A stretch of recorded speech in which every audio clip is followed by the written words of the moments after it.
ശനിയാഴ്ചത്തെ വർക്കും കഴിഞ്ഞ് ഞായറാഴ്ചത്തെ ഈവിന് പോകുന്ന ഒരു ഓട്ടം ഉണ്ടല്ലോ, അത് വല്ലാത്തൊരു ഫീലാണ് കേട്ടോ. അത് കുറച്ച് ലോങ് കൂടിയാണ്, പറയും വേണം. നിങ്ങളിപ്പോ കാണുന്ന കൂടെ വർക്ക് ചെയ്യാനുള്ള വീഡിയോഗ്രാഫറെ വെയിറ്റ് ചെയ്തുകൊണ്ടിരിക്കുന്ന ടൈമാട്ടോ. ഓൻ വന്നു ഓന്റെ വണ്ടിയിലും കയറി ഞങ്ങൾ 100-110 കോഴിക്കോട്ടേക്ക് വിടുക കേട്ടോ. ഹൈവേ ഉണ്ടായോണ്ട് ഞങ്ങൾക്ക് അതൊരു അനുഗ്രഹമാണെന്ന് പറഞ്ഞ അവസ്ഥയാണ്. നല്ല 100-110 വിടും ചെയ്യും. അതിനെക്കാട്ടി 100-110 തള്ളും മറിക്കണ്ടേ. എന്തായാലും ഓൺ ടൈമിൽ ഞങ്ങള് ലൊക്കേഷനിൽ എത്തിട്ടോ. ഓഡിറ്റോറിയത്തിലെത്തി നേരെ ബ്രൈഡിനെ വെയിറ്റ് ചെയ്യാട്ടോ. ബ്രൈഡ് എത്തി നേരെ സിംഗിൾ ഫോട്ടോസും കാര്യങ്ങളും ആദ്യം കവർ ചെയ്യാന്ന് വിചാരിച്ചു. രണ്ട് സൈഡിൽ എൽസിങ് കത്തിച്ചാണ്ട് ഫോട്ടോസും വീഡിയോസും ഒക്കെ അടിപൊളിയായിട്ട് എടുത്തിട്ടോ.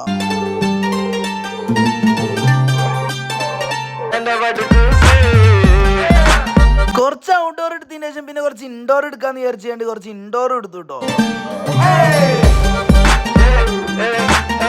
സിംഗിൾ കാര്യങ്ങളൊക്കെ എടുത്തു കഴിഞ്ഞപ്പോ ചെക്കൻ നേരെ എത്തി. ചെക്കന്റെ എൻട്രിയും കാര്യങ്ങളും കഴിഞ്ഞതിന് ശേഷം ബ്രൈഡിന്റെ എൻട്രി ആയിട്ടോ. ഗ്രൂമിന്റെ വീട്ടിലെ ഫംഗ്ഷൻ മൊത്തം ഓൾറെഡി കഴിഞ്ഞതാണ്, അതുകൊണ്ടാണ് ഗ്രൂം നൈറ്റിലും ഇവിടെ വരാൻ കാരണം. ബ്രൈഡ് എൻട്രിയും കാര്യങ്ങളും കഴിഞ്ഞ് നേരെ ഫാമിലി ഫോട്ടോസും കാര്യങ്ങളും ഫംഗ്ഷൻ കണ്ട് കേറിട്ടോ. ഫംഗ്ഷന്റെ ഇടയിൽ ഡാൻസും പരിപാടിയും കാര്യങ്ങളൊക്കെ ആയിട്ട് അങ്ങനെ കുറച്ചേരം വൈബായിട്ടാണ് നിന്ന്. അതിന്റെ ശേഷം ഫുഡും കഴിച്ച് സ്റ്റേജിൽ നിന്ന് 4 കപ്പിൾ അടിച്ച്